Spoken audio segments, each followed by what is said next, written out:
The Camera Hub G5 Pro from Aqara boasts an incredibly impressive spec sheet, as well as offering HomeKit secure video stream. It's currently the only camera that can pull power over Ethernet to do so, by the way. I also think it's the first ever outdoors smart home hub. It is both brilliant and not quite perfect. The camera specs alone on this thing are impressive, but it's certainly not the top end of the market. It's IP65 rated for full outdoor use at 2.6 by 1520p resolution. It's greater than HD, but not quite 4K. It has a wide 133-degree field of view with full color night vision and a built-in neural processor for on-device AI facial and sound recognition. So not just object recognition like person, package, vehicle, etc., but faces too.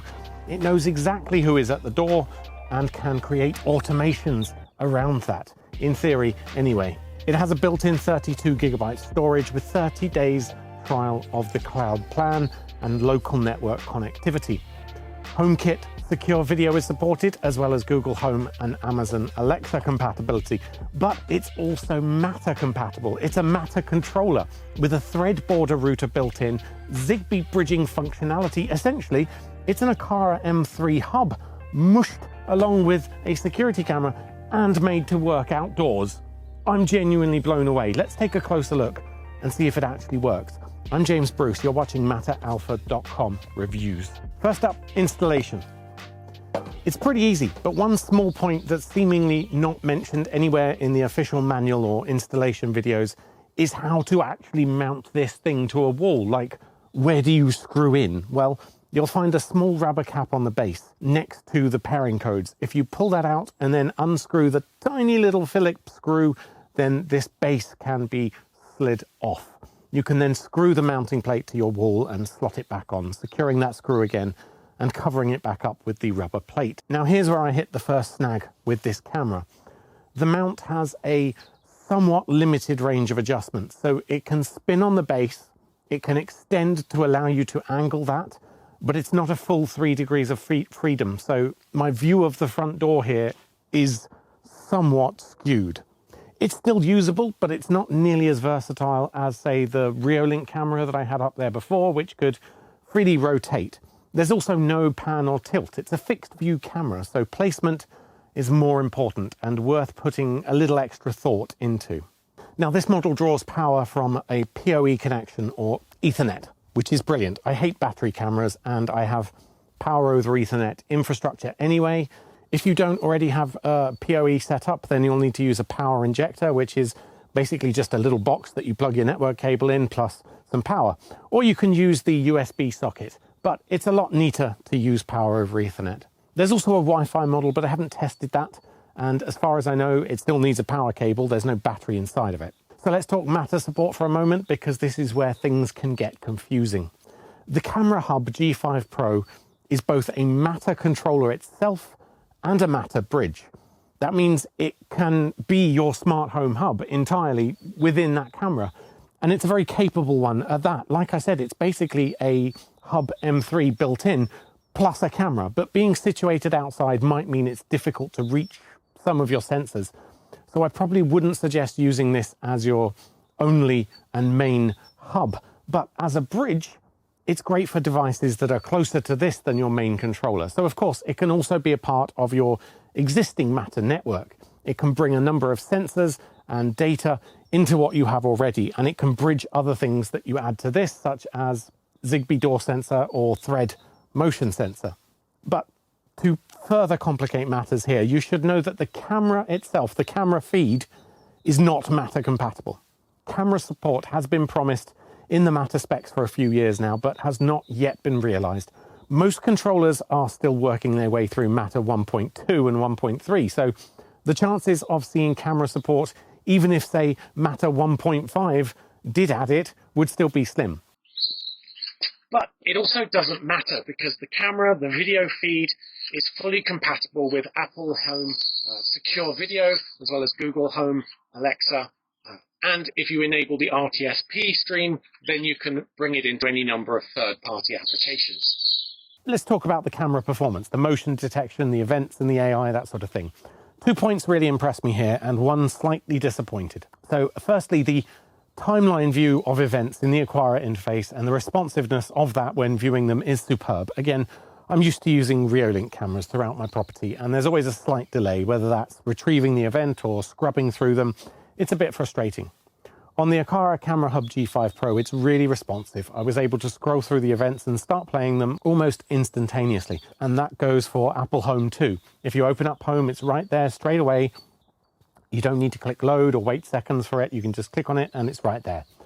The big caveat here, of course, is that the easy to use responsive view of events that you're seeing right now on screen requires an Aqara Home Guardian subscription plan. Now, when you purchase it, you have a 30-day free trial. After that, you will need to pay for the Home Guardian service if you want to continue. It's not super expensive, but you do need to subscribe. Now, if you don't have a cloud subscription, you can only have these unlabeled motion detections, which is really frustrating, to be honest, because the camera itself is still able to identify those events. It still says person detected, even without a cloud subscription, because the detection itself is running on the device. It just doesn't label them. As such, making the default timeline effectively useless. Now, this is unlike Reolink cameras, for instance, which can operate completely locally and do that labeling of events and let you filter them on the device without a cloud subscription. I'm not saying the Reolink ones are better, they're very different products, but given that this recognition is happening on the Camera Hub G5 Pro, given that it does know what each event is, I don't really understand why that had to be kept behind a cloud subscription. Well, I do know money, but there's no technical limitation, I mean. The second thing that really impressed me was the breadth and accuracy of recognition events. Humans, pets, packages, vehicles, even sound recognition. It even picked up on my dog whining to get back in at the door, albeit it labelled it as a baby crying, which kind of shocked me. That's really clever. It did sometimes get confused with a bunch of ducks being humans, but usually it was pretty accurate. More importantly, though, I had no false alarms at night, which had been a perpetual issue for me here. Whether it's rain or bugs amassing outside, the previous Reolink camera that I had here would go off all night, so that's really good. The only really big disappointment for me was that of facial recognition. Now, in fairness, facial recognition is hard for any system, but I was hoping this would allow you to, say, tag the events with a human in them, to say this is whoever, and then it would learn and develop a sort of local profile for them. That's not how it works, though. Instead, you have to upload a photo of anyone you want in the system. One photo. I think partly the problem is that the camera is mounted up there, and as you can see from the footage, it's a little bit skewed. If it was head height, directly looking at my face, or just slightly off, it would work better. But as it is, I've only had it recognize me once when I sort of stared directly at it. So I say disappointed. I was hoping to make use of that feature, but I'm also not surprised it doesn't work for me. And I think it's going to be very situation dependent. But if it does work for you, then you can use those detections in your home automation scenes through the Aqara Home app. For instance, when James is detected, turn on the office lights. That's really clever.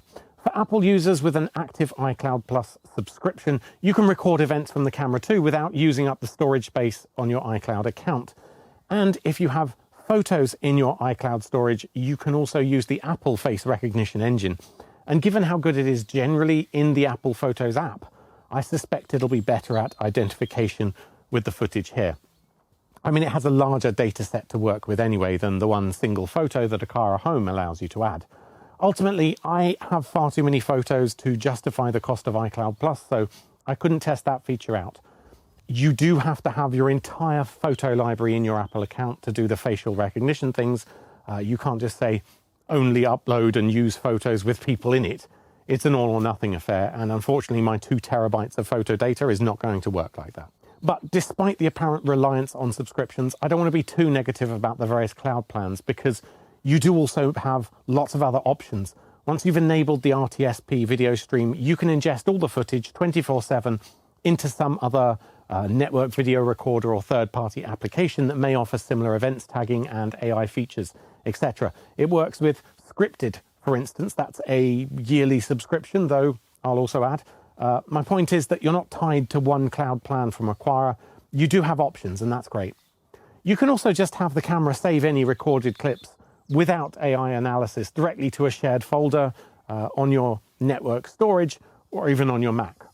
So, should you buy the Aqara Camera Hub G5 Pro? Although I'm slightly disappointed by its pure local recording abilities in that it doesn't tag events for easier retrieval, you do really need to use a cloud account. There are ways around that if you're technically minded, and you might already have an Apple Cloud account anyway, which you can then use this with, and it won't take up any additional storage. If you hate cloud systems, you hate subscriptions, you probably already have a compatible third-party solution, and you just want to be able to get at that raw data from the RTSP stream, in which case, brilliant, it'll work for you. The video quality is really good. Very few false alarms at night.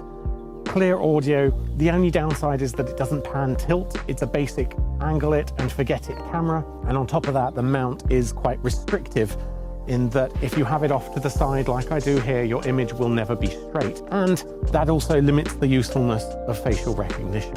However, the fact that it is an entire Matter controller, thread border router and Zigbee bridge is really just icing on the cake of an already superb camera package. And it ensures better network coverage around your home, as well as running on-device things like automation from facial recognition. You do need to think about the positioning a little bit more. It's not quite as versatile as a pan, tilt, zoom camera, but it has all of the smarts you need, some that you wouldn't expect, and overall a really great purchase. Hit like if this review helped you. I'm James Bruce. You've been watching Matter Alpha Reviews. Be sure to check out the full site over at matteralpha.com for all your Matter news, scoops on the latest products, and a database of everything that's Matter certified. Until next time.